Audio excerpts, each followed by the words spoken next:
Tomorrow is the big day, and we have a last-minute poll that shows even more bad news for the Democrats.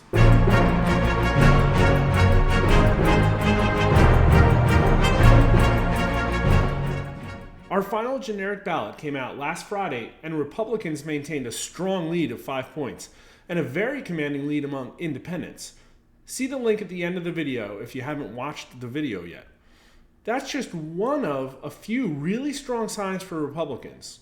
An edge in voter enthusiasm among their own party, bad Biden approval, an edge in party trust questions on the issues, and really bad Biden marks on the economy, inflation, energy policy, and crime, and even national security. But let's look at our latest questions that might show the worst news yet for Democrats.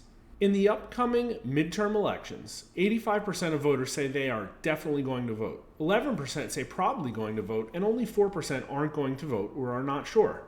Now, the fact that people on a poll say they're going to vote isn't news, and the party results don't say much either. You can see it's pretty flat across party. You could say that Republicans had a 2-point edge or so over Democrats, but to me, that's noise. Independents, however, are often more disconnected from the political discourse than party voters.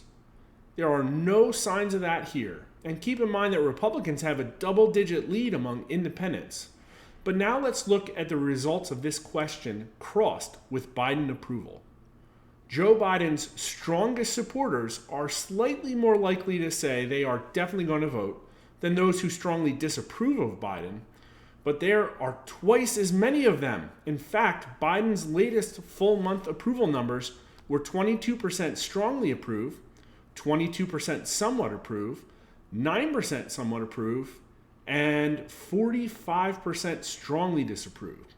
Here are the absolute percentage of voters identifying as definitely going to vote among each of those groups. Only 37% of Biden supporters are definitely going to vote, compared to 46% of voters who do not approve of Biden, a 9-point edge, with only another 1% of the electorate who's definitely going to vote up in the air on Biden. To me, this is the strongest sign yet that this election is very much a referendum on Biden. But let's go to the next question. When it comes to congressional midterms, do you always vote, sometimes vote, or never vote?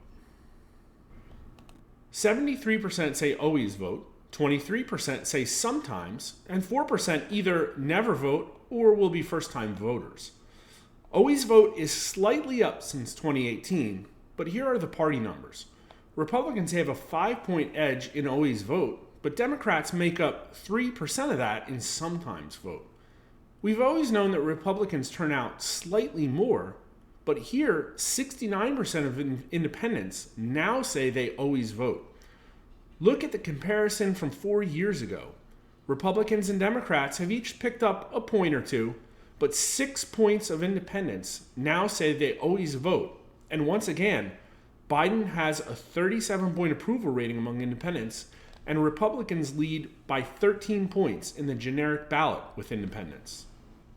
That's right. Over the last 4 years, independents, whom have grown to a larger portion of the electorate, are also now more likely to vote reliably, and Republicans have gained big with them.